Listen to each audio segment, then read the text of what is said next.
Here we go with another episode of Rice Rewind. And today I am re-releasing my interview with Richard Hart. In case you're unaware who Richard is, he is an OG crypto advocate, a serial entrepreneur, internet marketing expert, and infamous founder of Hex, PulseChain, and PulseX. Many of you might have heard the news that Richard was recently charged by the SEC on July the 31st, 2023 for offering unregistered securities and fraud of misappropriating funds. Now, this interview was originally live streamed on both mine and Richard Hart's YouTube channel on July the 22nd, 2019. Once upon a time before Hex and PulseChain.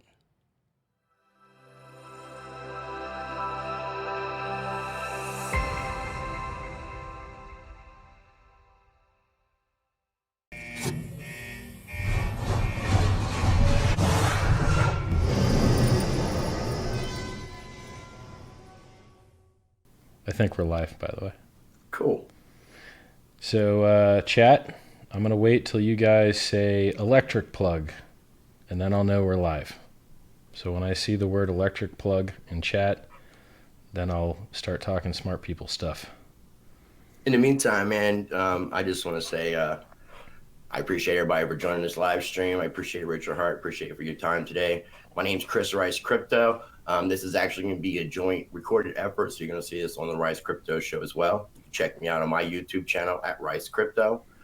Today, I am joined obviously by Richard Hart, and we're going to be doing a little bit of talking about Hex and a little bit of other things as well. We are got live, confirmation so of everything? chat about whatever you like. Cool. Yeah, we're good. We're good to go. Okay, man, I really appreciate your time, man. I'm going to put you in charge of the whole interview and stream. I don't have any talking points or anything, so you ask questions, I answer them.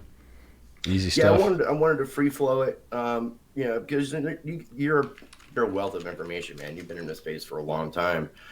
For some people who probably don't really have a little bit of a background about like who you are, do you mind kind of giving a little bit in your words of who Richard Hart is? Yep. I'm a retired serial entrepreneur. I started my first business out of my front yard, maybe year 2000. I think I was, 18, 19, something like that. I was doing car stereo stuff. I had a friend that started his own business even younger than I, and he was building computers. He built the shopping cart software. I helped him sell that. And then he had a client that was doing good mortgages. So I started doing search engine optimization and lead generation. And then did pretty well at that. Was able to rank, multiple, 1 to 5 properties in keywords that are $12 to $17 a click. And it's a lot of money, right? If you can rank on expensive keywords, it's just a lot of free money basically until it stops, right? Because the Google bot comes and knocks you down, right? So then started a mortgage company, got up to 150 employees, had a miracle cleaner business, sex toy shop, cash advance loans, foreclosure bailouts, anything that we could, sell on the internet, kind of meshed with our traffic generation. And then I retired, traveled the world for 5 years, been everywhere, done everything, and mined crypto in 2011, early 2011, full 50 block reward blocks, 50 BTC block rewards. That's when you first got involved, was 2011? Yeah, I had seen it on Reddit. Since I was retired for so long, I'd read Reddit a lot. And back then, Reddit was a little more technical than it is now, because I had to choose like what the default Reddits are that would be on the homepage. And back then, I think our atheism was like one of the defaults on the front page. I'm pretty sure it's not now, right? Right.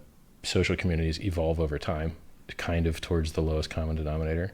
So then new ones start. So you just always end up with a new, like Facebook right now is dying because no one wants to be on the same platform their parents are on.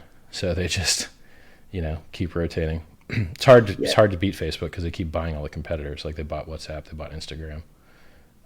They're definitely playing a smart game when it comes to that. And there's not really any other good alternatives right now. And I am searching for them. And I try to promote the decentralized social media platforms. It's just the only problem right now with those platforms is you're kind of like being in an echo chamber, just kind of talking to the same people. And I'm sure yourself, you're trying to reach new people as well. Education is key to get people in mass adoption. Maybe. Well, probably not. I mean, most things that are mass adopted, no one knows shit about them. They just meet a small use case, right? So, PayPal has millions of users. No one understands ACH wire transfers or chargebacks or any of the stuff that's under the hood, right? Because they don't have to. They just care that it solves a problem for them. So I think a lot of crypto education talks about shit people do not care about at all. And it's fun for us, maybe because we're technical or stuff like that. Like, imagine going to a forum of people that like raved about the dollar, like the dollar lovers forum. And that's what Bitcoin is, right? It's like, oh my God, I love this stuff that, there's no equivalent in fiat, right? Of people that just have a hard on for how the dollar works. Like, it's not a thing. Everyone in crypto kind of has that extra enthusiasm because they want to get rich, right? And if people thought that talking shit about the dollar would make them get richer, they'd do it. Well, what about the people, like myself? I'm getting monetary wealth would be kind of like the icing on the cake in this for me, but promoting cryptocurrencies and blockchain technology, the systems that they can change, the creative destruction that they can bring, the breaking us away from centralized fiat money. Those are the things that I really try to promote cryptocurrencies for. That's the reason why I'm excited about it personally. But I can see your perspective about I wouldn't definitely want to go to a convention with a bunch of dollar bill lovers talking about I think what happens is, like, you get jaded when you see it's the difference. So there's this effect that has a fancy name. It's got two words to it, two names and then effect. And anyway, this effect means that if you're a specialist in any industry and understand what's going on, and you see a news article about it, you'll notice they got almost everything wrong. And you would realize that that's the case with every article across every industry, but you're not a specialist in those other industries, right? Right. So, I can't remember the name of the effect. Maybe chat will say it. So the issue is that when you've been in this system as long as I have, you tend to just not care about everything that other people care about because you know that's just not actually happening, right? So for instance, Mimblewimble and drive chains and side chains and state channels or state chains, all that shit, it's probably not going to happen. Like 90% not going to happen. So you can talk about it all you want, but you're never going to get it rolled into the main chain. By the skin of your teeth, the last upgrade that Bitcoin got was SegWit a year and a half ago, 2 years ago. Yeah, and that caused a lot of issues. So in 2 years, have we had any other progress whatsoever? No, none, right? Well, when are, like, okay, so what is all this other happy bullshit talking about? You guys barely got SegWit. So what makes you think that you're going to get more controversial stuff like actual anonymity or privacy, or like you're not going to get it? You barely got that, and you had to cheat to do it by threatening the health of the network, by threatening a hard fork, right? By having people that weren't miners signal that they wouldn't accept this other stuff, and then just split the chain, which is basically a Sybil attack, right? Like, if someone wants to attack the Bitcoin network, they set up fake nodes that lie about what's going on, and if there's more of them than truthful nodes, then you just are actually on the fake network, and you think that that's a real network, but it's not. And there's no way to defend against that. There's no way to protect against that. You just have to hope that there's always more honest nodes than not. It's a known vulnerability in the system. And so basically what the SegWit 2x kind of showdown was people saying, listen, even though we'll basically Sybil attack the network if you try and like put 2 megabyte blocks in there, because will put so many nodes in the network that don't accept them that when you try and propagate a transaction, it'll fail, right? And so they had to do all that fancy, threatening, political, crazy stuff in order to just get SegWit, which shouldn't be controversial at all. It doesn't do anything interesting. It makes the block space slightly more efficient to use and reduce transaction malleability, which was something that made developing in the system harder. That's all it did. Wasn't it mainly implemented just for the Lightning Network's idea? No. It wasn't? Okay. No. There's transaction malleability is a huge problem that, like, so basically transaction malleability to the layman is like you do a transaction Okay, you did the transaction. Now, what is that transaction called? Right? It has a name. And if you didn't have like a system to know that that name was going to stay that name, then someone else could try and like submit the same transaction, actually be successful submitting it, but now it has a new name. And so your transaction would have gone through, but you wouldn't have known that it gone through because the name you're using to look it up wasn't triggered, right? And it's just a development problem. It sucks to develop in an ecosystem where you keep having to try and guess whether your transaction still has the same name or not, right?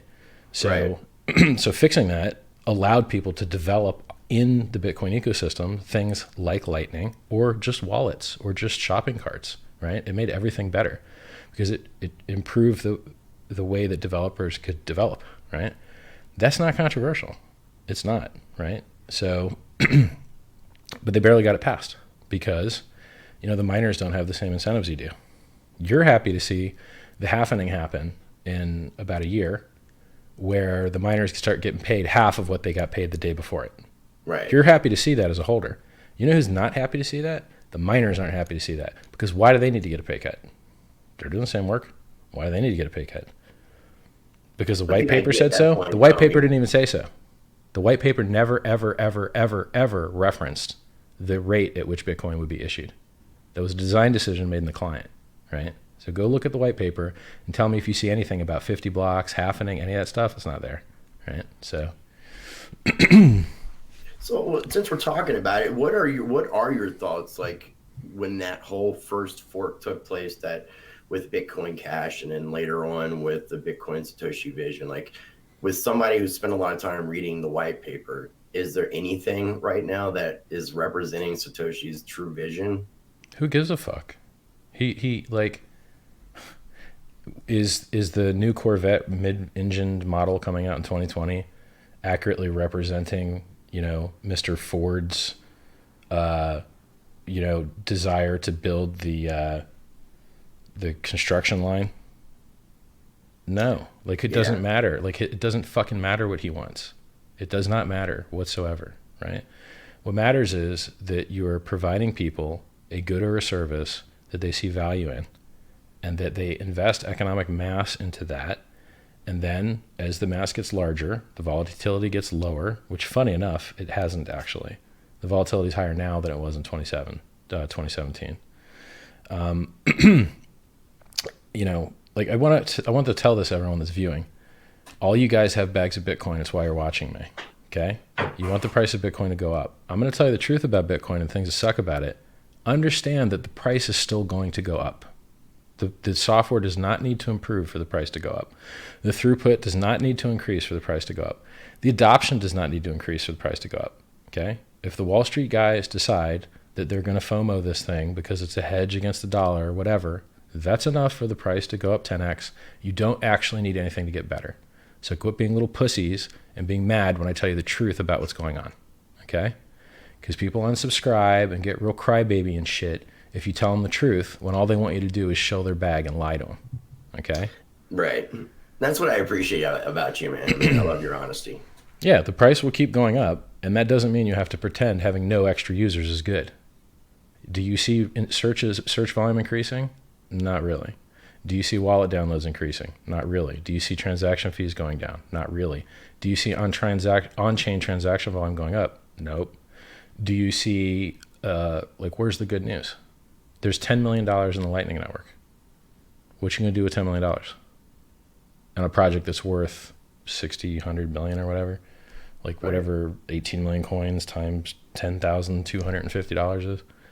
So, you know, just people are so stupid in this space. They've never run real business. They don't understand economics. They don't understand technology.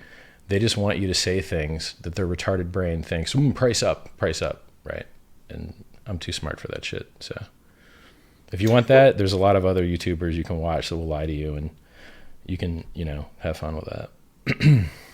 And, you know, what's the old saying is the truth hurts. So, I mean, yeah, like, look, I'm fat and old, but I'm funny and rich. It's enough. Like, I'm fine, you know, like you know, you have to be okay with the reality. Right. So the one thing the reason why I really wanted to talk with you to get a little bit of in-depth information about this Hex project, the first high interest blockchain certificate of deposit. We should try and talk about everything else first, because the people that watch me regularly, they know most of this stuff. So if you got any other like Bitcoin only questions, we should hit those first. Because well, you've been pretty spot on with the market recently with a lot of your calls. Like, what are you thinking about the market right now? What's going on and with the price action? I think people are stacking a lot of bids trying to defend 10K because it's a nice round number. And you have people on television like Tom Lee saying things like, if we can break 10K, then it's institutional FOMO and it's shortly all-time highs. And then you've got other guys in television like Novogratz saying, we're in a ranging market from 10K to 14K. Okay, that's what these guys are quoted as saying. And what happens is when people say numbers, it creates a Schelling point, which is like a magnet for the price to go to, because people don't have anything else to rely on, right? They don't have numbers that pop into their head. So if Novogratz says 10 to 14K and Tom Lee says 10K, right? And I'm saying 8,500. Well, people are going to tend to cluster their bids around those places because why not? Where else are you going to put them? They don't have any other price points stuck in their head, right? You can Google Schelling point if you want to understand what it means. I guess I'll tell you. So if you and a buddy get lost in New York City and you want to find each other and you have no way to communicate, what do you think he'll do to try and find you? And everyone just kind of evolves separately into saying that they'll just go to Grand Central Station at noon, right? Okay. So people separately end up with guessing the same guess that other people would have guessed, right? It's like empathy kind of thing. What did you call this? A Schelling point, Schelling. Okay. It might be some other form of Schelling, like SH. I think it's spelled that way. Whatever, okay. Google will autocomplete it for you. So, when I say 8,500, when I said 20K, the price wicked 20K. That's what happened. Because I was, 20K Christmas Richard Hart. People are going to bid. They say, oh, well, he says 20K, let's go to 20K. And it wicked 20K, right? And the same thing happened at 5K. And so I have this belief that if you have an audience and you say a number, it creates a magnet towards that number. Now, I've got a million reasons why we should hit 8,500. It's a 50%, God. Fibonacci. I can't remember that. Yeah.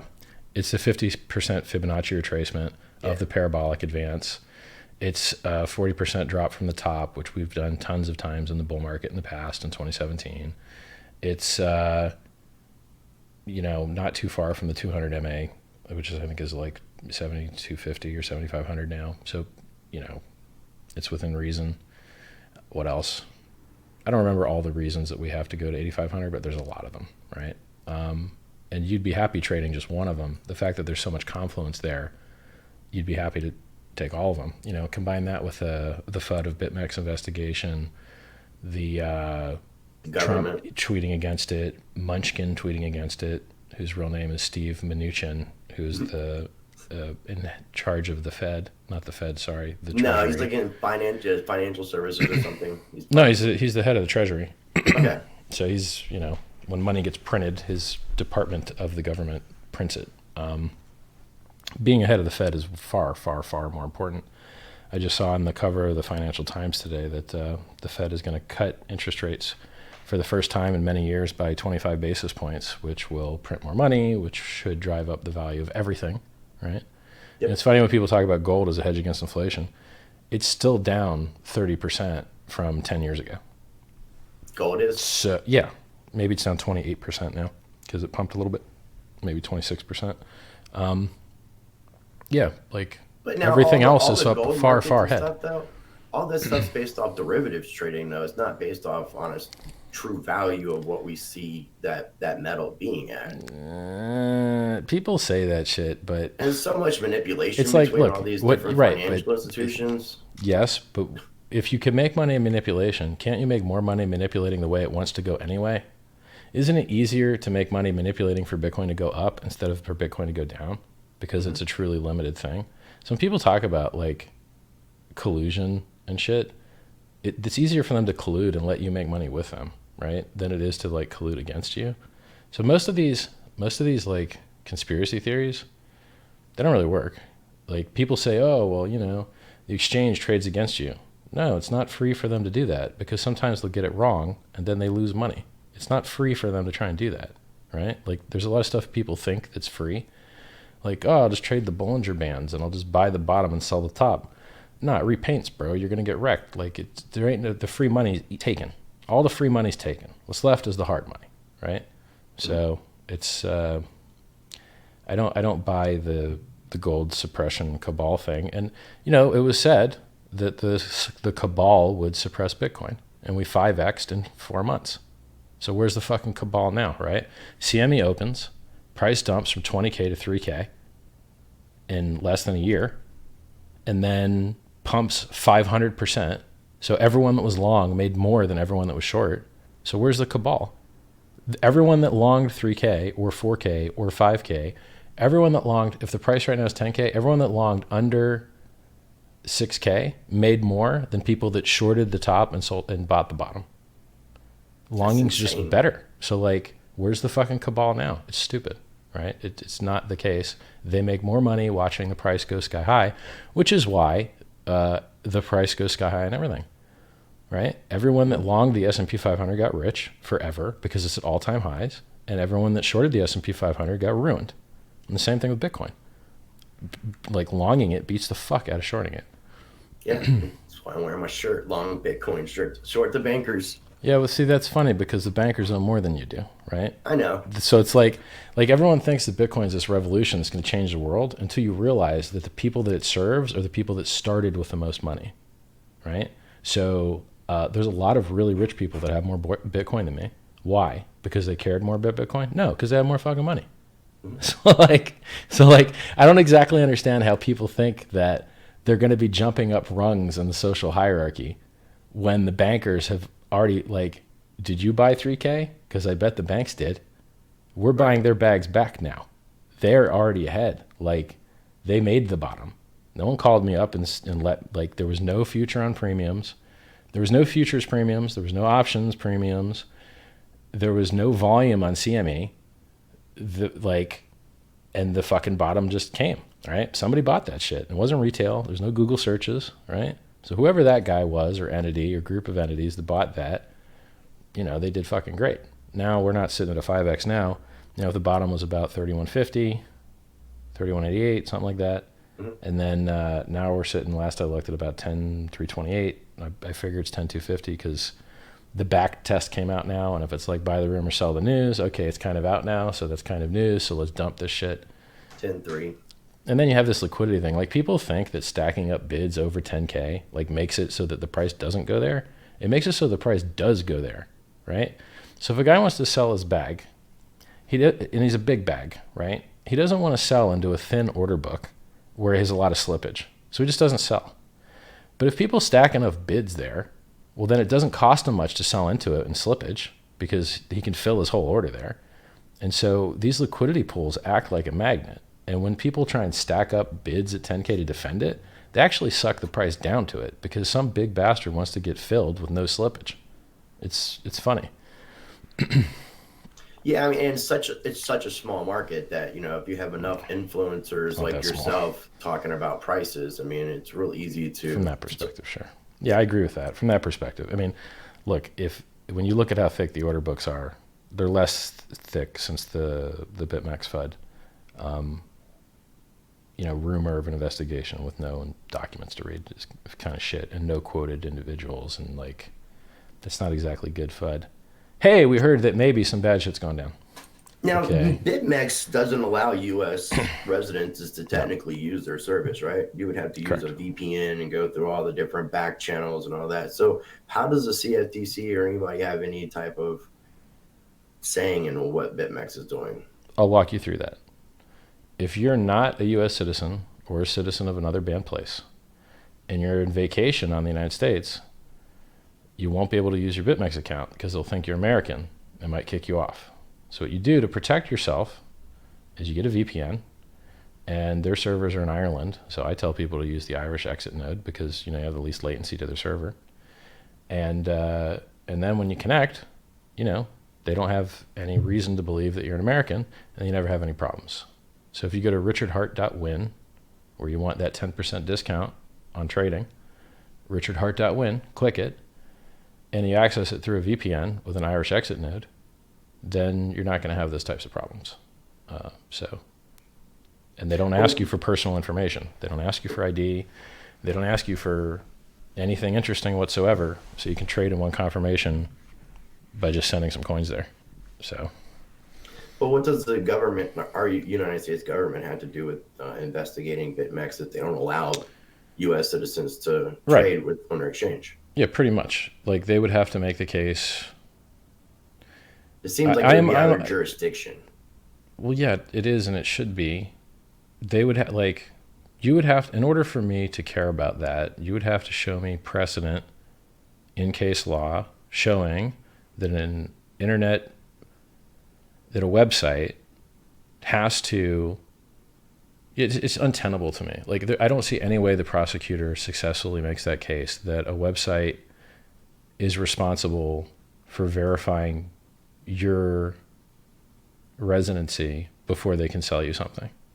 And you have to get an ID from them, because that would apply to all websites, right? Like, It's not just crypto, right? Like, you can't, if you have a terms of service on your website that says you're not allowed to use this if you're X, and the person checks the box, it's like if you have a porn website, right? If you have a porn website and people click that they're 18, okay, well, you clicked that you're 18, right? Imagine if porn websites had to get a copy of your physical ID and give you like a 2-factor authentication dongle. Now, some countries are retarded and they do that. Like in the UK, they did that, literally. So they just banned all porn, and then you have to get a porn license with your ID, and then the government lets you watch porn. I'm not even kidding. They really did that. Insane. They really did that, right?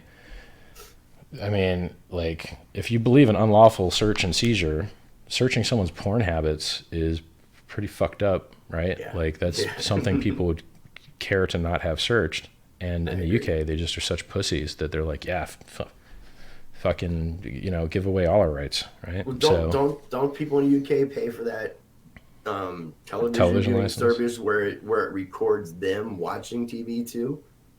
Because I've seen things like where you're seeing different reactions from people who live in England while they're watching a news program and what they're talking about in their home. Yeah, I don't know what the program was called, but it's like having a two-way box, right? So you can watch, but they can watch you. Yeah, too. Maybe they pay some people to do that. Like, you have a rating system in the United States that does that too. They pay you a little fee to keep an eye on what you watch so that they can generate the television ratings. Right. But I can't remember the name of the rating system. So you just Google television rating system and you'll find the word. I don't know if it's Gartman or something. So the question is, to what degree does a website have to suck the balls of every country's government everywhere in the world, right? Because if that's the standard, right, then are you getting Chinese people's IDs? Because shit's illegal in China that's not illegal here, right? Mm-hmm. And are you getting, like, it just makes commerce untenable. Like, you can't do the bidding of every jurisdiction's controls over their citizens. The citizens have to be responsible for that. And then you, as a website, you have a jurisdiction, and you need to do what's legal in your jurisdiction, right? So, now I'm not a lawyer. I mean, take this up with a lawyer. But I don't see how a service that preemptively says in their terms you can't use this if you're American and bans you if you connect from an American IP could be said to, like, be guilty of trying to court American business, right? I just don't see how you can make the case. The reason I asked that was because I know somebody who is an American-based cryptocurrency. They're called Cyber. They were a sponsor of my channel, and I did an interview with the CEO, and they did an IEO on an exchange in China called Coinmeal, COINEAL. Well, that sounds illegal because I think IEOs are illegal in China, but I don't know. Well, ICOs are illegal in China. I know that. I don't know the legality part of this, but it just ended up they basically kept the funds that were given to list it, said it was an unsuccessful IEO, and aren't trying to refund any money, which was a pretty substantial amount. And now he's trying to figure out what legal channels he can go through, because technically there's nobody in the United States that can help them because it's not in their jurisdiction. He's not getting that money back, is my guess. No, I know. It's easy to get scammed in crypto, and if you own a coin, exchanges fake volume, and then they charge you to list your coin, and then you lose the money. So, well, they were apparently with the IEO, like apparently the exchange was trying to say that X amount of tokens had been sold, trying to put pressure on people, saying this is so successful, you need to get in on it, and it just was very unsuccessful. And apparently, it was just like completely against all terms. And it's like what you're talking about, creating fake volume, creating fake excitement on their end, so they can try to capitalize off of it. If you're looking for scams, you're going to find a lot of scams in crypto. And there's things that you'll lose a lot of money on that aren't scams. If someone makes a shitty coin that shouldn't work, and then it doesn't work, and the price was high at some point, was that a scam, or was it just overpriced, right? Because people start stupid businesses all the time. Most businesses that get started fail. So you don't have to be trying to start a scam to lose everyone's money, because what you're doing could be stupid, right? Mm-hmm. Like, how much of crypto has adoption? Like even Bitcoin. Bitcoin was meant to be peer-to-peer currency. There's less retailers than ever accepting it. There's less ATMs than ever, depending where you live. So I guess we're digital gold now. That's fine with me. I don't mind it, right? Price still goes up. I'm happy, right? But we ain't getting any currency use, right? And that's what the white paper is all about, is the actual currency use. So I'm fine with a pivot, but like if someone wanted to be a stickler and be like, yo, you guys failed, you'd be like, yeah, yes. But a lot of things are pivots. YouTube was a pivot. YouTube was originally a dating website. They pivoted. Flickr when was YouTube originally first started out, it was a dating site? Yeah, you can look it up on Wayback Machine. Okay. Right on the homepage, it asks how old you are and what you're looking for and stuff. So like, yeah, everybody pivots. Pivots are like very common, so it would be easy to defend the failure claim against Bitcoin with no adoption. I mean, you've been pretty much well known to be kind of a Bitcoin maximalist for quite a while. And yep. Are there any altcoins at all that you find any value in? Prime Coin, because I have a bag of it. So if you like, so for instance, if SHA-256 mining failed or was hacked or broke for some reason, then being able to rotate in a different proof of work would be awesome. And Prime Coin is the only useful proof of work coin that exists. And that's kind of neat, right? So in Bitcoin, we burn electricity, hashing stuff, which has absolutely no value, which makes it, secure and more secure because it has no value. In Prime Coin, you generate the prime numbers, and then those do have some scientific value outside of just mining, right? So ever so slightly reduces the amount of security you get for your hash rate. But how many other honest, forks of Bitcoin with proof of work exchange are out there? Litecoin is one, and they use scrypt, and then Primecoin is one that uses finding prime numbers. I bought it because I thought they were going to do a merge fork, and I thought the price would pump real hard. And then the guy that said he was doing it, he just decided not to do it. So that was a prime coin. Yeah, it was called like a merge fork, combining. Well, the UTXO said they were going to give the UTXO set of Primecoin and the UTXO set of Bitcoin a new coin called Bitcoin Prime, and then it should have pumped like Bitcoin Private did, which was a shit show, but the price still went up 100x or whatever. So I thought something similar might happen.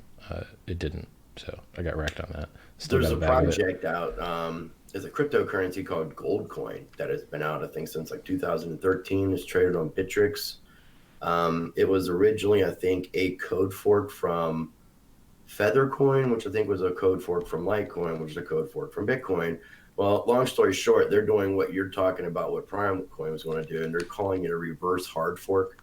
But they're basically forking the Bitcoin technology with some changes and additions and using the UTX, if I'm using that terminology correctly, from Goldcoin, keeping the Goldcoin branding and not doing because what they're trying to create is basically could be called like Bitcoin full scale.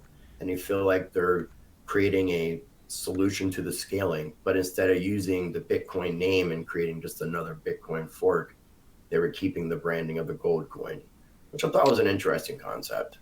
Look, if it pumps and you're in early, cool. So we're talking about coins that maybe have speculative value, right? Right.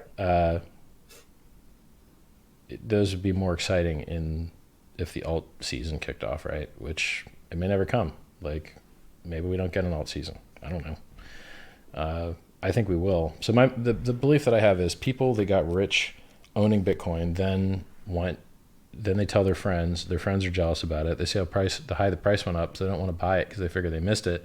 So then they buy the next best thing, which is like Bitcoin 2.0, whatever they think it is, right?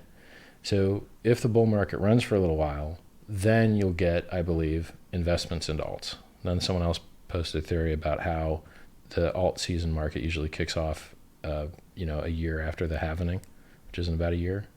So I don't know, right? Now I have my own coin coming out that I think is, amazing. One, I'm biased, but two, I built it to be amazing because I know what amazing looks like. So I got to take my bias and build it and then be happy about it, right?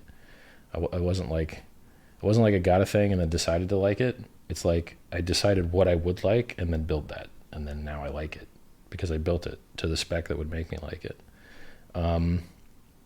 Other alts I think are good is Monero, because if you actually want to transact and have anonymity or privacy, well, there you go. It works better than Bitcoin. And Nick Szabo, who some people think might actually be Satoshi, just came out saying that he likes it too. So you should support it.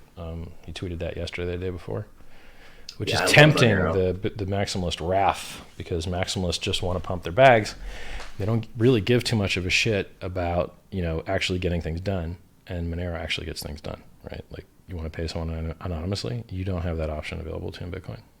Good luck hoping. I'm actually supposed to be doing an interview Thursday with Ricardo, with Fluffy Pony. So yeah, cool. Yeah, I'm trying to get a bit of a lowdown and have him explain, because I definitely believe that Monero is the top choice when it comes to privacy coins. And I agree with that. Their community, their maintainers or developers. It's a great decentralized project, and I like what they're doing.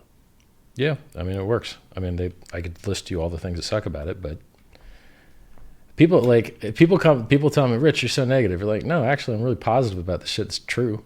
Like, yeah, the price is going up. We're probably in a year or two, we'll be, at 100K. So yeah, I'm happy about that, but I'm not happy about this other shit that's no good, right? Right.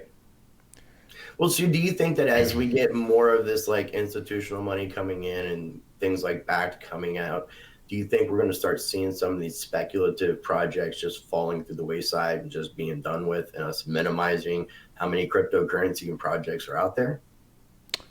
I don't think so. I explained the mechanism just a minute ago. People get rich in Bitcoin. They tell their friends about it. Their friends want to get rich too, but they think they missed the Bitcoin boat because the price is up so much. So then they buy the next thing, right? And so whatever the new next thing is likely to capture that money. Now, if no one gets rich in Bitcoin, and it's all just institutions, and the institutions don't want to buy alts, then maybe that pump is smaller, but I don't think it will be. Like, I don't see how that mechanism would change between the 2017 time it did it and this time. I think you need new things for people to get excited about, right? Right. We can talk about Hex if you want to, unless you got other questions. No, I'm totally good. I really wanted to learn a lot about Hex, right. Because originally you had started out using the name Bitcoin Hex. Yep. And I know this was a ERC20 token. Yep. You took away the Bitcoin name. Now it's just Hex. Yep. And I'll have links down below so people can check out the project. The website says it's the first high interest blockchain certificate of deposit. Mm-hmm. Yep. Can you explain that a little bit? Sure. So what makes the price of a cryptocurrency or any instrument go up? More people buy it than sell it. Okay. Well, that's easy. Well, can you program in software to make more people buy it? Nope. Can you program in software that less people can sell it? Yes. So I can program the demand. I can program the supply side. I can't program the demand side. Right. So in the real world, we have multiple trillions of dollars of money that is locked by time. And if you lock it up by time, they pay you more money, right? So if you go to your bank and you ask them, hey, Mr. Banker guy, what's your most popular product? Checking account. Or actually, probably savings account is even more popular, but let's call it a checking or savings account. Okay, what's your second most popular product? Time deposits, which is why there's multiple trillions of dollars in them, right? So what's a time deposit? Well, if you put your money in your checking account, do they give you interest? Not usually. If you put your money in a savings account, do they give you interest? Yes. Why? Because you're more likely to leave it in there for longer, because you're not writing checks against it. So they give you interest. Okay. If you want more interest in a savings account, then you can get a CD. What's a CD? A certificate of deposit. What do you call it in other countries? Time deposit. And how does that work? The longer you leave it in there, the longer you lock it, the more interest they give you. So we already do this with multiple trillions of dollars.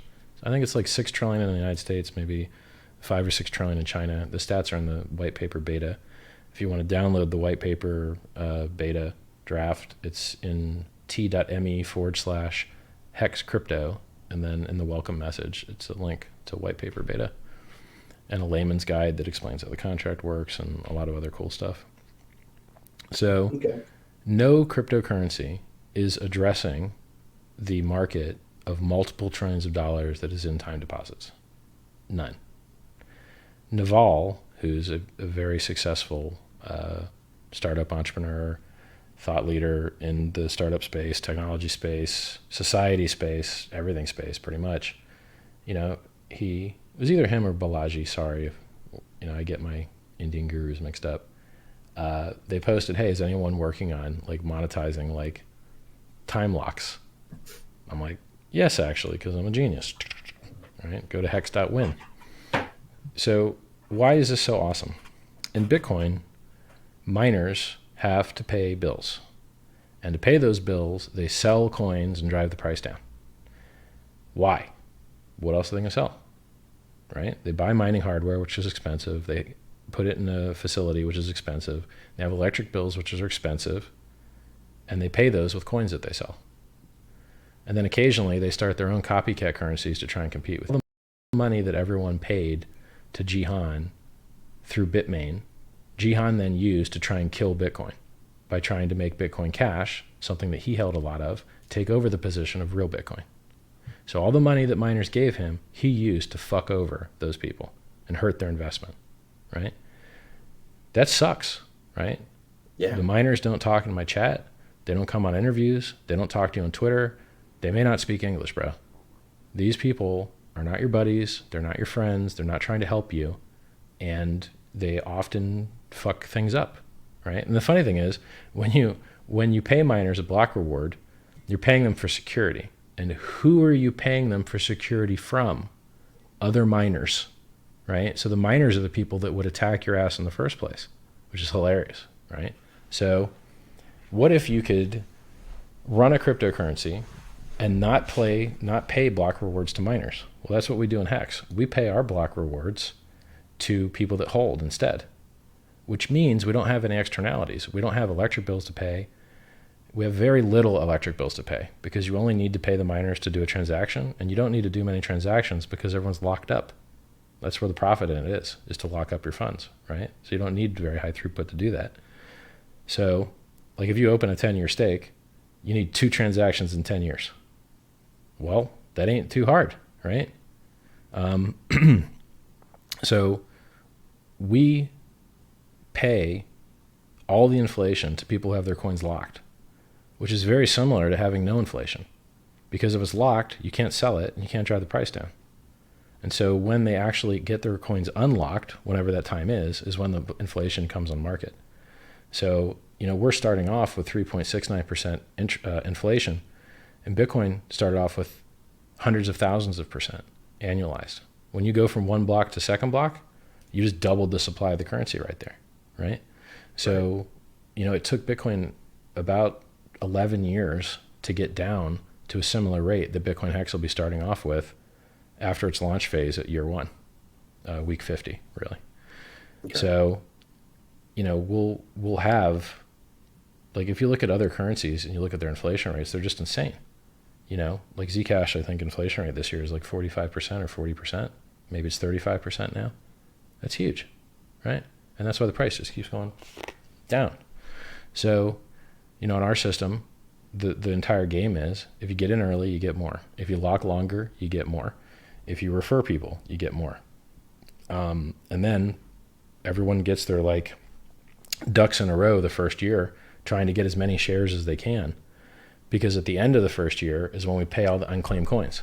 So a lot of people aren't going to claim, right? I'm well known. I've got good marketing. We've got 3,000 real people in the chat. I never even mailed the email list. Maybe I emailed half of it once, maybe a long time ago. All the new guys over the last 8 months, 10 months, I haven't even mailed them, and we've got I don't know, 20,000, 30,000 people on the mailing list. With very little marketing, no budget on spend, no demo. The marketing for this is massive. It's huge. People are chomping at the bit. They really, really want it. Now today, I just got another demo from my UI dev, and I just, right before I was on this call, I was doing all the stuff I have to do in my internal dev environment to like load it, right? So I have to host my own blockchain, then I have to compile the contract, then I have to deploy the contract on the blockchain, and then I have to compile the front end, then I have to deploy the front end. There's a lot of work, right? Oh yeah, I've been talking to you for a couple of months about this, and it's like I could tell it's been a lot of work. It's a lot of work. A lot of and nothing works the first time you try it. You're like, okay, I'm missing a dependency. Can you walk me through this? Like, why am I missing this, right? And then people smarter than me have to fix it, because I'm smart, but when it comes to doing like development, it's harder than you think it is. Everything that should be easy is not easy. It's really hard. Like today, I try and run the install thing, and it tells me I don't have access. I don't have permission. And I'm like, all right, chmod, and then giving permission for the operating system to access the file. I'm just like, oh God, this is so hard. So it's something you never have to do in Windows, right? In Windows, you never have to right click a file and tell your computer that it has access to run the file that's in it, right? But in Linux, you have to, right? Because you can, long story. You can screw up really bad. It's just a different system, Right. Just just because you're logged in doesn't mean you can run whatever you want to run. It's not that way in Windows either. Like there's user level and admin level, and you're supposed to be logged in as user and all this other fancy stuff. So it's kind of like that in Windows too. So you were mentioning at the end of the first full year, all the unclaimed coins will go back to those stakeholders. So you mentioned on the website that this is free for Bitcoin holders. Mm-hmm. Yeah, if you have Bitcoin at the snapshot, you're going to get 10,000 hex for each Bitcoin you had. It's almost always going to be more than that. So if you get in first day, you're getting a 20% bonus. If you were referred by somebody, you're getting a 10% bonus. If you stake longer, you get about a 20% bonus every extra year that you stake. So you're gonna get a lot of extra shares when you claim. So if you just click somebody's referral link, you're getting 10% more there. You're getting 10,000 base. So that means on every Bitcoin, you're getting 11,000. Plus you're getting the 20% speed bonus if you claim first day. So that's like what, 13.2, something like that. So, 13,200 just for, being early and being referred. The guy that referred you is going to get 20%. So he's going to get 20% of that, of your net, like not your net, but the actual largest number. He's going to get 20% of the largest number there. So after all your bonuses. When is the snapshot taking place? So basically the timing is, I'm getting quotes from auditors now because the contract is done. The UI works now. The claim function is the last thing that he's building to make it work. Then we make it pretty. Some things are a little bit harder. So like doing graphic visualization of the state of the contract, like, what's the average return on investment from people that got in at X date? That's something where you have to turn the entire blockchain into a database that you can query. And that's not for sale as a service, oddly. I actually don't know why. It's a good business. Someone should do it. But, you've got your blockchain, which you access through an endpoint. In Ethereum, it would be Geth or Parity are the two, clients that people use to access it. Parity's faster. Maybe one day, Geth will be faster. They just released an update a couple days ago that makes it better, but I still don't think it's faster than Parity. So you've got your Parity node, and through that, you're accessing the state of the blockchain, right? And then you have to look at when your contract got started, And then every single event that ever applied to that contract, so every stake that opened, every stake that closed, everyone that emergency end staked, every coin that was burnt. So in our system, when you stake your coins, it burns them. And then when your stake expires, it makes you new ones and pays you. Okay. Which is kind of, there's reasons why that's cool. Because then you couldn't say that the contract was ever holding them. It never took possession. It's not a money transmitter. It never had them. It just destroys stuff and builds stuff. It never takes your stuff, right? So there's cool tax and legal arguments for that structure. Some thought has gone into these things. So how do you figure out like the max supply or anything like that? So because the max supply is a function of when people claim and how many people were referred and when they were referred, the max supply is basically the supply at the end of the 50-week launch phase, which I estimate is in between 550 billion, 750 billion, something like that. I'd have to check my sheet. And then from that point forward, it's just 3.69% inflation. That's it. All right. So it's very simple. Up to 50 weeks, it's hard because it's based on user behaviors. After 50 weeks, it's extremely simple. It's all the coins that existed at week 50 after, the lump sum payout of all the unclaimed coins. And then it just keeps going on 3.69% forever. And I'm okay with it. I'm okay with it being 3.69% forever because we're just paying people that are locked. We're not paying externalities. They never have to sell. They don't have bills to pay. We're not paying people to dump on us. We're just paying people that are locked. So it's not, I guess we're crediting people that are locked, but they're getting paid at the end of their stake, which is usually quite far in the future. Right. So the price will always appreciate if your adoption rate of people is higher than 3.69%, which is a pitifully low number. So, I mean, like I said, Bitcoin, it took Bitcoin 11 years to get to that number, and it was at $20,000 when it did. So we're starting out with what it took Bitcoin 10 or 11 years to get to. It's actually very, very, very good. It's a very low interest rate. After the first 50 weeks, during the 50 weeks, all the bonuses and stuff, during the launch phase, Do you have a specific date for this next shot, or is it still kind of like up in the air? As soon as I've got code locked to give to an auditor, and we don't have the code locked yet, right? So I want to see all of the functions work with the UI so we know we don't have to add anything. Because if we find out we needed to add an index to some event so that the UI could present the data better or something like that, I'd rather have that done now so that when I lock the code and the auditors audit it, that we don't have to play a guessing game later if something had to be added, right? So they finish the audit and it's great and everything looks good. And then we're like, hey, we wanted to add an index to this event. And then, well, okay, is the audit still valid? Probably, but why don't we just not have to worry about that, right? I could do it either way. I don't think adding an index to an event would really invalidate an audit, but if the code can just be locked before the audit, I'm pretty happy with that too. So I don't know. Maybe I'm 50-50 on it. I just got this code now and putting it on my own blockchain. It's already on there, right? I just have to run the script so the contract's living on my own local blockchain, and that's fabulous. But now I have to have the virtual users start doing things on it, right?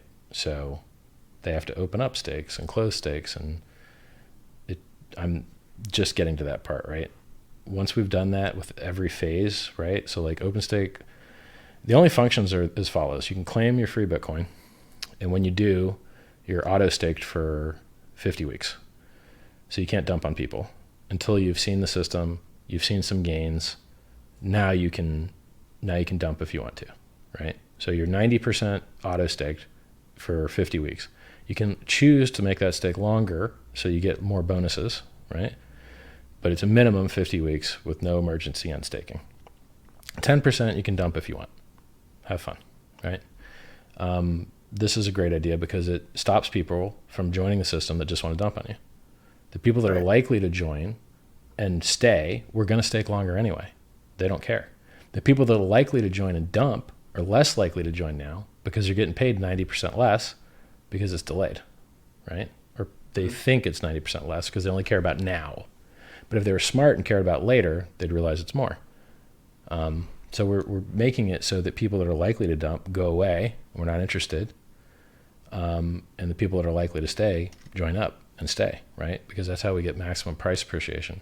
Everything in the system is designed to make the price go up, right? The inflation rate, the staking system, the longer pays better, the bigger pays better, which now we call, I think larger pays better or something. We changed it from, it was longer pays better and then larger pays better, but we changed it to bigger pays better because they both had the same LGB or LPB. So now, just in a normal CD, if you have $100,000 in there, they pay you more. And on our system, in order to save the Ethereum network, we want you to transact on the network less because it makes everyone's fees less. And it gives you a reason to invest more, right? And have a larger stack. So if you have a larger stack, you're going to make slightly more interest. I think it's 10% more. I'd have to check the code. I think it's 10% more off the top of my head. And then, longer pays better will pay you up to 300% of your stack. So it's 200% bonus shares plus your shares you would have got anyway. It's up to 3x your stack. And then bigger pays better pays you about 10% more. And those compound against each other. So and it's just like the real world. It's just what we have in CDs. Okay, you got a bigger CD, you get paid more. You stake longer, you get paid more. There's a ton of good stuff. Like in Bitcoin, you're worried about inflation bugs every time you change the code. Just narrowly avoided one because a Bitcoin Cash developer warned them about it. We don't have that problem in Hex because the consensus code lives in a contract that's not changeable by anyone. And so if the network upgrades to have higher throughput, there's no accidental way that they could screw that up because it's there, immutable, it can't be changed, right? So it's less likely to have an inflation bug. Nearly impossible to have an inflation bug, in my opinion. What else? It's easier to interact with on DEXs. So now in Bitcoin, do you have a distributed exchange you can trade Bitcoin on? Not really. Why? Because the distributed exchanges are all written in Ethereum, and so they can easily transact in ERC20 tokens. You can do atomic swaps on ERC20 to ERC20 with no counterparty risk. You can do that on Bitcoin versus what? Basically nothing. Like apparently someone might have done one between Litecoin and Bitcoin, maybe, right? And someone did one between Bitcoin and an ERC20, but it only went one way and wouldn't go back the other way. But in the Ethereum ecosystem, like off the bat, we have hardware wallet support for Ledger and Trezor because we use the MetaMask wallet, which has hardware support for Ledger and Trezor. So off the bat, we have a hardware supported currency. That's great. Like, it is. Like how many other currencies start with that? Like none. Like it's pretty great. Like I haven't been shilling Hex as much as I used to. I used to be snappier with all these like great points. There's a lot of them. You've been immersing yourself into this thing, so I completely understand. Well, building it and advertising are just entirely different. So I've been focusing on building it instead of talking about it because it's already over marketed and people are dying for it. So let's get a demo out there, right? Let's get people on the test net and let's get off to audit. And then, once we send it off to audit, which I'm getting quotes now, we could be off to audit next week. It's possible. Then it's 2 weeks warning for the snapshot. Maybe we're in audit for 3 weeks. That's 5 weeks. We could have a snapshot within 6 to 9 weeks, right? Okay. Depending on when I just choose to send some money to an auditor and say go, right? They're expensive. So, and are you going to give everybody not all similar quality? Yeah, everyone will have 2 week warning for sure. 2 week warning, okay. For sure. Okay. Yeah. And as I hit milestones to show you, then you'll know it's getting closer, right? Something that when you first had talked about the project, one of the things that I saw was something about penalizing whales. Sure. Yeah. Is that still in effect? Yep. And if it is, can you explain that? Yeah, there's a lot of stuff in there. Interesting concept. Yeah, so we don't want the whole idea behind getting the price to go up is getting people on board that buy, not sell, and buy more, right? And if someone's how do you detect all the people that are going to dump on you? So for instance, the Bitcoin Cash guys gave their fork coins to the Mt. Gox trustee, that held 190,000 Bitcoin at the time. And so he sold something like 60 or 70,000 Bitcoin Cash into the market because they gave them to him. Now, how was giving the Bitcoin Cash trustee 90,000 Bitcoin Cash useful? It's not. Retarded. But they did it because, they're slightly retarded. In our system, if you don't claim within the first 50 weeks, you can't claim anymore. And it's a running timer. If you don't claim by week 25, you lost half your stack. If you don't claim by week 50, you lost all of your stack, right?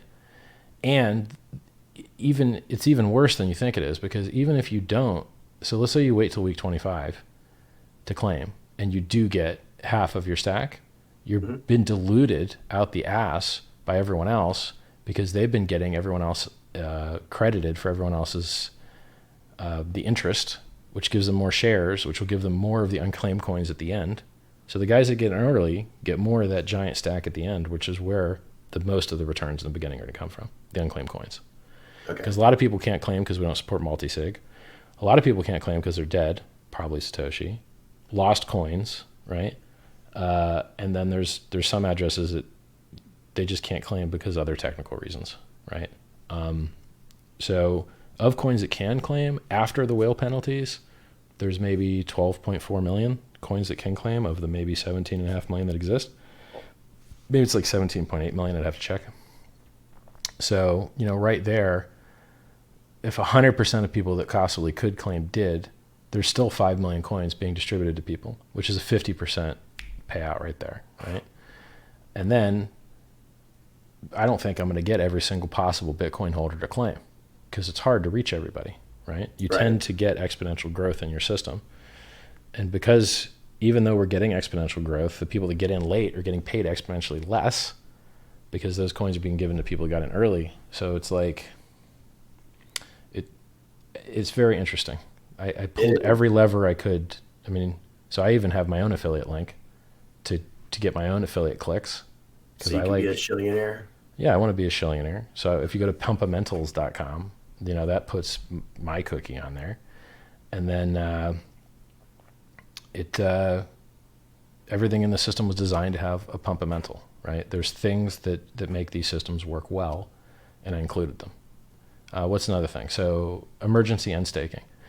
If you say that you're going to stake for 10 years and you get the 3x reward in shares, right? So you get 3 times as many shares as you would have gotten if you just staked a day. Then let's say you emergency end stake and eject, and you do it before half of the period. Well, you owe a penalty. You owe a lot.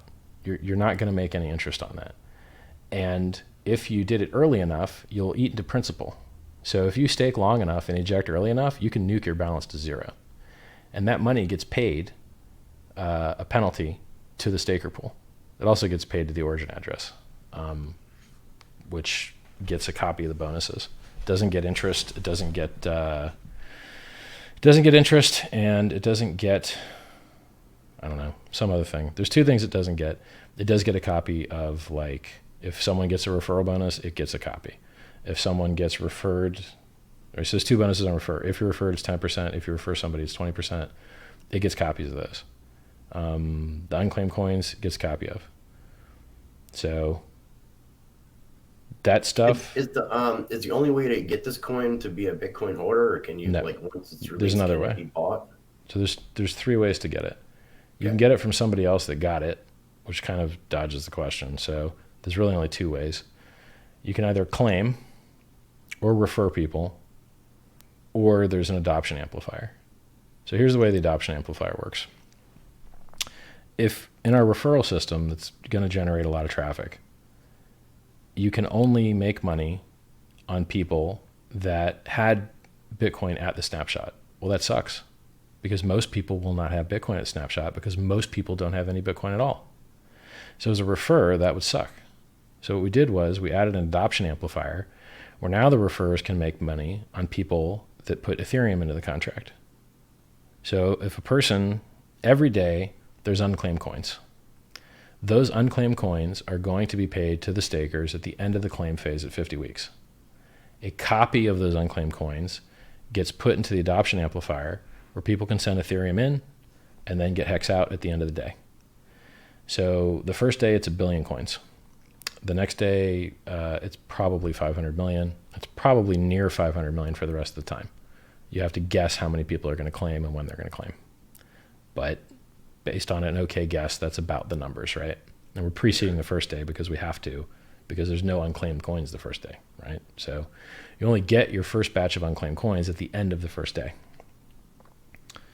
So the adoption amplifier means that if you send in 1 gwei, which is like 1.17 zeros and a 1 of an Ethereum, which is, an immeasurably small amount. It's, smaller than a grain of sand worth of Ethereum. If you put that amount in and you're the only guy to do that day, then you'll get all billion coins that get paid that day. If someone joins after you, right? So let's say you put in 1 Ethereum and another guy puts in Ethereum. Well, then you guys are going to split that billion between the two of you. And so all it does is it looks at how many people put in Ethereum, then it looks at how many coins it's going to hand out, and at the end of the day, it just hands them out percentage-wise, right? Okay. And then it does that every day. So then the next day, you have another round. Okay, here's how many Hex were unclaimed. This is a copy of them. And here's how many people put in Ethereum, and then it divides them up amongst you guys. Now, nothing's automatic in Ethereum, so when I say it divides it up amongst them, you join the lobby, the transformation lobby that transforms the coins, and at the end of the day, it allows you to then run it, and then if you run it again, you get paid, right? So you do 1 transaction to get in the lobby, and you get 1 transaction to get out of the lobby. So you won't actually be sent anything in Ethereum. There's nothing that's automatic. You have to ask everything to be done and pay a small fee to do it, about 2 or 3 cents. So when you join the lobby, it's about 3 cents to join, and then put in whatever you want for Ethereum. You ain't going to get that Ethereum back. And then when you leave the lobby, you actually receive the Hex in your wallet, and then you can, stake them or sell them or do whatever you want with them, right?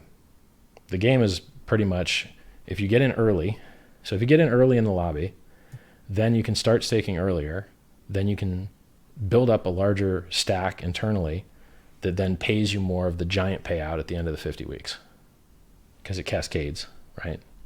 Because there's a share price. So every time someone end stakes, it updates the share price based on what their profit ratio was. So if one guy did really good and made a high return on investment, then the share price gets set to that. And then the next guy that wants to get in, he's got to pay that higher price. And that's in effect how the internal compounding is done. So if you got in early, right, and you compounded your gains and compounded your gains, compounded your gains, we'd have to keep spamming the network with inflating everyone's numbers.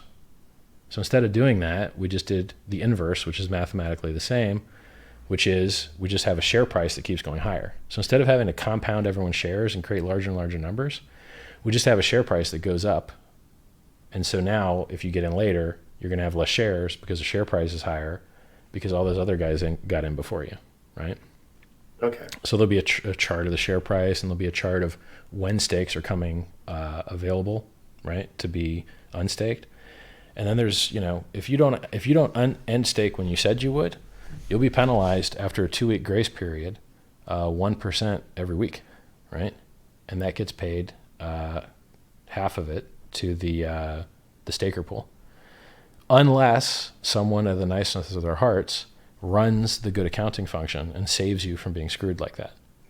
So if anyone in the world can run the good accounting function and pay to save everyone from that fate, and if they did that once every 2 weeks, no one would ever pay that penalty.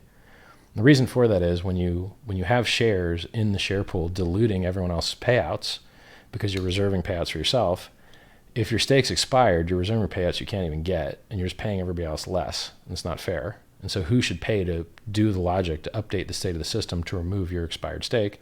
You should, because you opened that stake. So it's kind of neat. Like if people want to eject early, the people that didn't eject get paid more, the loyal stakers.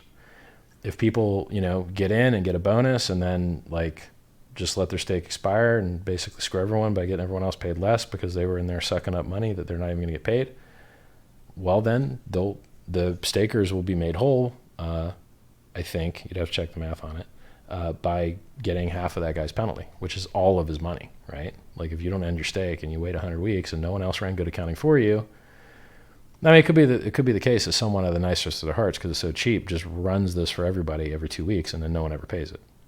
Could be the case. Right. So I just built game theory in there for there to be a financial incentive to update the system state to be accurate. Someone had to pay for it. Why not the guy that made it inaccurate, right? Makes sense. So now, if I was to claim when the snapshot takes place and it's time to claim my tokens, if I was to claim my tokens, do I have to stake them? No, you can sell. Okay. So let me remind you, you can sell 10% of them. 90% of them will be auto-staked for 50 weeks.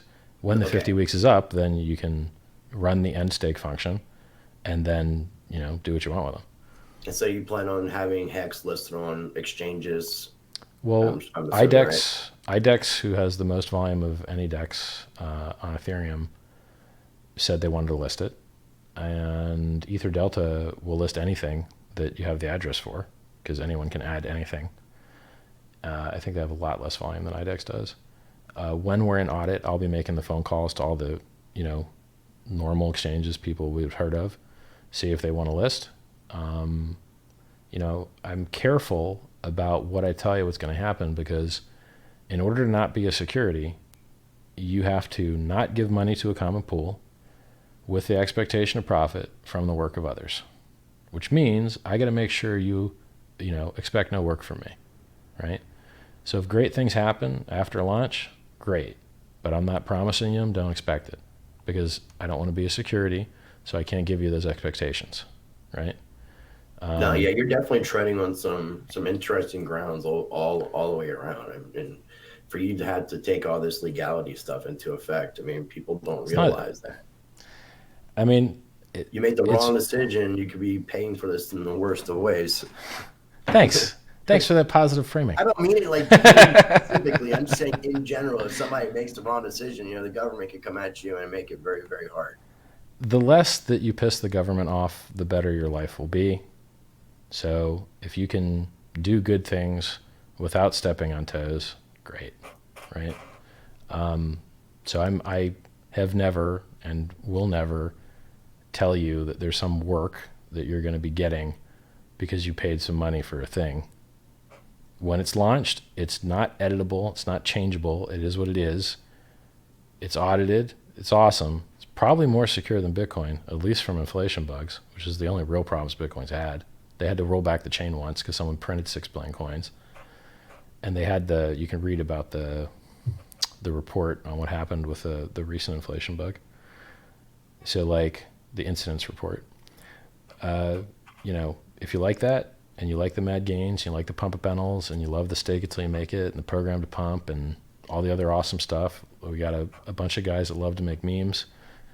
t.me/Hex memes. We got a Hex meme subreddit. And this is without a demo, which will be soon. Like if I can internally test it. The Telegram group are rabid, man. They're definitely on your team. I mean, think about it this way: when Vitalik launched Ethereum, I don't think he had as many followers as I do. I don't think he was in television like I am, and I don't think the ecosystem existed for him to have things audited at the time. So whatever good things Ethereum had going for it, we kind of have better, right? Like we have a better personality, better marketing, better sales pitch, like World Computer and Unstoppable dApps and all that shit. No one cares. No one uses any of that. None of it, right? Our use case, stores value, get paid more for locking longer. You can't fuck that up. Like we don't need people to want to do something new, right? People buy tokens because they want the price to go up, and they never spend them anyway.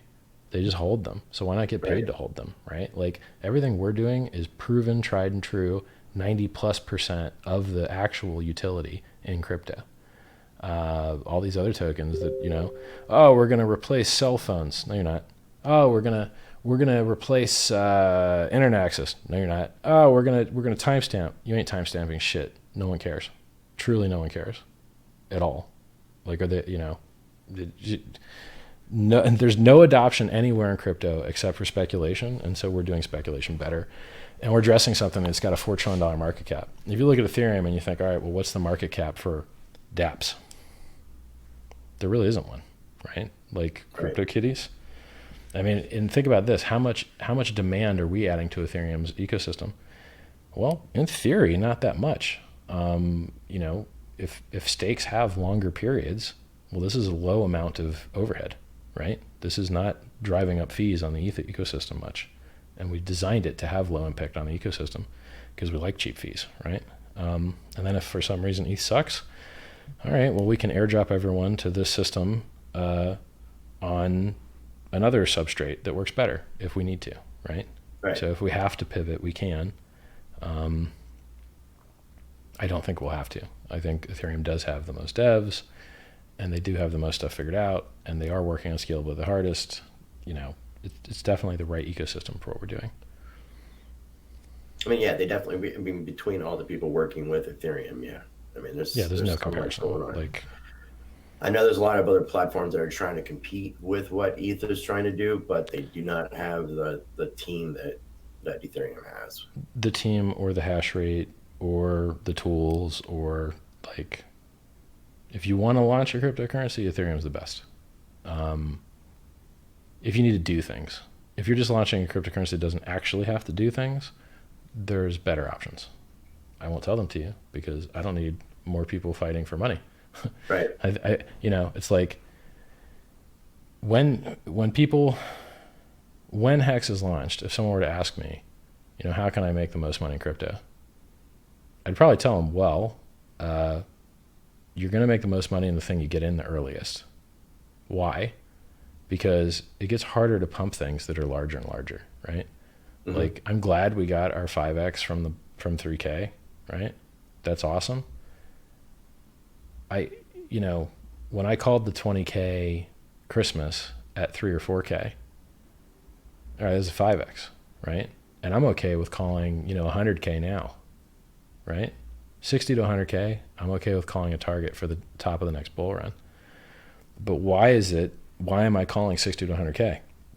Because I'm only comfortable calling about 3X to 5X over our past top, because it gets harder to get more money, right? Like, you've seen a lot going on in Congress, and you've seen a lot with the president, a lot with Treasury, and that's with us having no adoption at all. If we got more adoption and started stepping on more toes, they could fight back harder, right? I mean, China banned the shit out of this stuff, and they're like this close to just banning mining too. This close. Yeah, and they could do the same thing here in the United States easily. And so even without the FUD and fear bullshit, it gets hard to find extra hundreds of billions of dollars to put in. And yeah, there's big banks getting in now, cool, but they run out of money to allocate too, right? Once their bags are full, they ain't buying no more, right? Now, I don't know when they're done filling up their bags, right? But at some point, it's going to get harder to make insane gains on something that has such a large market cap. And once the market cap actually has, let's fanboy it and drink some hopium or sniff it. I'm not exactly sure how hopium works because I don't really fuck with it. Right. But, let's say that it's the most adopted currency out there. Well, then you're not going to get any gains at all because then everyone's already got it. So you're going to have to wait for new humans to be born, I guess. Right? So if you want maximum ROI, a project that you're in early on is going to pay extremely well. That picks up and gets adoption, not even adoption, but just hype or whatever, right?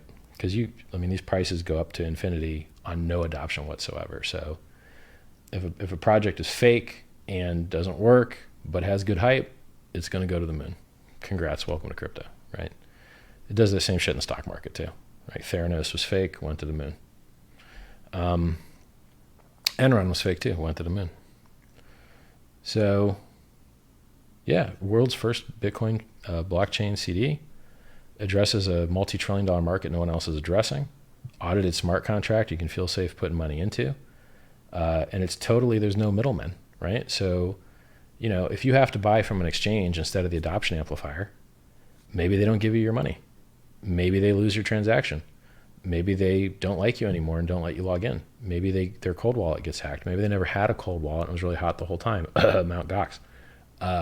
So like, you know, with the smart contract, the same thing that mints the coins, you ask for the coins and it gives them to you. No counterparties, nobody in the way, no fees, no order book, no bid-ask spread. New coin launches on an exchange.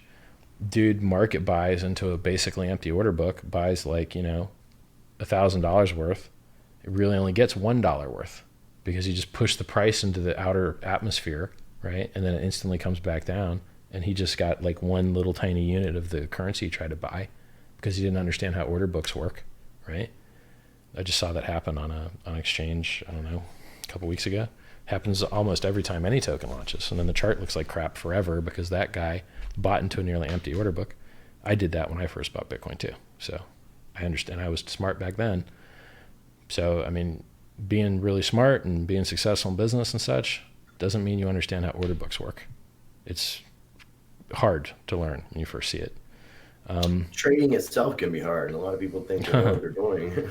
It's war. You're trying to take someone else's money. Why would it be easy? You want to take his money, he wants to take your money. It's not going to be easy, right? In crypto, the bulls usually win. Remember that. Don't short a bear market and don't short shit coins. Yeah, you might make money for a while, but when they eventually rip or exit pump or whatever, you're going to lose it all. So if you want to get into Hex, I'll tell you guys what you should do now. Go to my Twitter, twitter.com/RichardHartWin. Got like 52K followers on there. Follow me. You're a baller. Thank you. Go to t.me/Hex Crypto. That's the Hex Telegram group. You can read the white paper. You can read the layman's guide that explains how the contract works, every function. They can tell you how to set up a wallet, all that good stuff. Hex.win is the website. Sign up to the email list. When I have something cool to demo, I'm going to mail the list. You don't want to miss out signing up. If you don't get in the first day, it's going to hurt. You're not going to make as much, right? Everything is built around getting in early and getting in big. Maximum returns on Hex would be have Bitcoin at snapshot, claim the Bitcoin, dump the Bitcoin, buy Ethereum, put the Ethereum in the adoption amplifier, get more Hex, stake that, and then you got maximum compounding at the lowest share price to get maximum reward when all those unclaimed coins get paid out at week 50. And you can also stagger your stakes. So, you don't have to stake everything at one length. You can make multiple stakes at multiple lengths. And then, if you need a little or whatever, you can deal with smaller amounts. You pay for that privilege because then you'll have a slightly less bigger pays better bonus, but you'll have more flexibility for getting in and out. What else? Don't emergency end stake unless you really know what you're doing. I got a free book. Teaches you how to do everything that basically made me successful. It's called Sci-Vive. It's like how you survive through science, but really it's like here's how you get rich and get laid and hire people and write ads. And the baller handbook. Pretty much. And there's a second book that came out or is there. And these are outlines need edited and published, but if you just want to get stuff done, they're more than good enough. The second book's called like Fix the World, which is like political and such. So Sci-Vive is stuff that you can change to be awesome. Fix the World is stuff that you can't change, but are systematic, like the education system, the political system, that if they were changed, the world would be better. And some small set of human beings has influence over those that they could change those things. Got a trading channel, t.me/Strape Charts. Got a price predictions channel, t.me/Richard's Calls. Got a general crypto chat, about 6,000 people in there, t.me/Strape. If you want to donate to a charity, you might save your life. Donate to sens.org, SENS. They also accept crypto. And if you want to trade, richardhart.win. If you're on vacation in the States, use a VPN. If you want a half-price VPN, there's a link for it in the calls channel. I think there's a link to it in almost all the channels. Cool. Yeah, and I'll definitely make sure I get links down for all this stuff, to include down below on my end. Was there anything that you wanted to go over before we wrap this thing up? Talked about Hex, talked about alts, talked about 8,500. 8,500. That's an 8 with 5 and a 00 at the end. I want to hit 8,500 to fill this gap on the CME, which every single one of them has filled until now. Except for this one. I think there might be one above us at 12K too, except for these two. We might have filled the 12K one. I have to look, but I think we did. But okay. I'm not 100%. Yeah, we might have. So there's one or two left. One of them's above us, lucky us, unless it's already been filled. Yeah, I want to fill the gap underneath us at 8,500 on CME futures. I want to hit the 40% drop. I want to hit the 50% retracement. I want to hit these things. And then we can go straight to the moon. Okay? Give me 8,500. Then we can go to the moon. I feel like I'm missing something. I'm thinking of selling shirts, I guess. It's like, I'm probably not going to get around to doing it. Like you go start your some own, like, dude business. made a Hex shirt and it looked awesome. And he has one and I don't. That logo design is really sweet, man. We put a lot of work into that. I like it. It's simple. The colors, it's just all together. Pops. Looks really good. Looks great at low resolution. Pops really hard. And the thinking behind it was, all right, hexagon with exponential growth, right? So there's 3 hexagons getting bigger and bigger. And then, yeah, like we wrote a guide on it. The color scheme is kind of tequila sunrise, which is copied off of a real sunrise. It also looked a lot like Instagrams, but I didn't know that at the time. Instagrams has like 4 colors and there's purple on one of them, so it's not exactly the same. But it's kind of a similar color scheme. Then there's some other aesthetic things like Outrun, Synthwave, Retrowave, and I can't remember the other one that are very similar color schemes. But your marketing itself is, I mean, it's one of your strongest points, I think, is your marketing. Wait till I start spending money. The king of marketing, the millionaire. Yeah. Wait till I write my first check. Like, you know, there's all kinds of, I used to run a marketing company with 150 employees and do mostly web, lots of print, nearly no radio and television, but some. And, you know, I had a team that built creative. I had a team that managed like metrics. I had a team that, you know, like did each of these individual things. I would love to do similar things for this. I'm just missing 1 or 2 little things, right? And they're very close. And then I can start to do amazing things because all of crypto marketing so far has been mostly terrible. It's just been horrible. Bad headlines, no unique benefit statements, no limited time offers, like all of the stuff that I would do for any other normal business I've ever been involved in. I've never had the opportunity to do for crypto because I didn't have the profit margin, right? As soon as you give me profit margin where I can make more onboarding, if I can make $50 paying $30 to onboard a new customer, well, then I'm up 20 on each guy and I can roll that back in and turn up the turbos and amplify it, right? The reason that you don't see any ads for crypto is because no one can be profitable advertising it. So you don't see any ads, right? And if magically somebody is profitable advertising it, is an exchange getting rich on bringing new customers on board what you want in a system that's made to replace middlemen? Do you really want, you know, the people that started Coinbase made more on Bitcoin than Satoshi did. Fact. Well, is that great? Right? I don't think so, right? So more trustlessness, less counterparties, less middlemen, and advertising by having perhaps one holder that has enough profit margin to be able to afford onboarding new users. That'd be great. Like, I can't wait. I think I actually heard you talking about this, about, you know, when you have a decentralized project, you don't have a marketing department per se. So if you have a bad one, the nerds that bought in that consist of no women at all, my viewership in my last video had 4% women, which is a 400% increase over normal, which is 1% less, right? So I'm glad some guys switched their profiles to female, or maybe there's some girls watching now. But like, think about the good ads that we have in Bitcoin. We had Magic Internet Money Wizard guy and Bitcoin Billboard guy and HODL. I think that's it. That's all we got. Like, I mean, I've already got Program to Pump and Stake It Till You Make It, and like a bunch of other slogans that are pretty badass.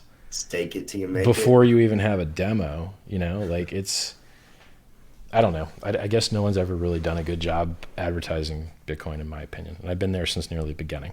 And I've been in all the threads where people talked about what they were going to do, right? And for a bunch of volunteers, they've done pretty good, truthfully. You know, we do have a symbol on the keyboard, like not a UTC symbol, but some other 3-letter, an ISO symbol.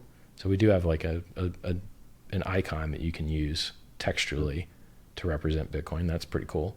Well, I mean, it's been added now to the iOS, their emoji system. Mm-hmm. It's in, what is that program? One of the Windows programs, Excel. It's in Excel now too. So I mean, yeah. But think about it. Like when do we get a new cool thing, right? I mean, that ISO thing came out 2012, maybe. I mean, they were talking about it 2011, I think, but like you didn't actually get it rolled in until maybe 2012, 2013. Look, I like Bitcoin. I still shill it. I still tell everyone the price is going up. You know, I still want everyone to buy the dip. That's fabulous. I can't wait to do some other things I could never do for Bitcoin, but I can do for Hex. It's cool. It's going to be really fun. Well, I definitely encourage people to check out, you know, what you're doing, and you know, because there's a lot to this project. So, I mean, like even this didn't cover what all of it is about. I mean, I got to get better at. I think I actually have to have a checklist now. I used to have this stuff down pat when I was like actually regularly doing streams on it. Yeah, I mean, all you need to know. So I actually have a 1-paragraph summary that tells you everything that the project does. I should paste it. I'm good at condensing information down to like bite-sized samples. World's first blockchain CD, pays holders instead of miners, free tokens, hex.win. Hard to fuck up. Stake it till you make it. Yeah. And we'll have video guides for everything once I have the tools to make them, right? So once I have a completely working demo to show you, then I will show you how to claim from every wallet, and I'll make more videos than you ever wanted to see, and life will be a lot easier. Cool. And yeah, once you get this thing launched, I'd like to definitely do a little follow-up with you. All right. It was good talking to you, man. I do appreciate your time. I just want to encourage everybody who's checking this out on your channel to definitely check out my YouTube channel at Rice Crypto. Got all kinds of crazy ass interviews with people like John McAfee, Adam Kokesh, Lynette Zhang, Tron Black from Ravencoin. So going to be interviewing Fluffy Pony on Thursday, Amir Razik from Block Geeks on Wednesday. So I try to cover some good individuals and influential people in the space that I think are definitely doing good things for the community. So definitely I'll put links to your stuff down at the bottom. Do you have a URL or anything? Yeah, I'll send it to you in Telegram. All right. And but I do have the channel at Rice Crypto. You can search one word or two words, RICE Crypto. But yeah, I'll send you all the links. And I appreciate it, man. I wasn't originally intending us to do this live stream, but it's really cool. Because it's free traffic, man. I mean, my audience. If we're gonna do a stream for you anyway, we might as well show my audience. You know. I feel honored to be on your channel, man. So I appreciate that. Pleasure, bro. It's good talking to you, man. Thank you. Much love, dude. Thank you.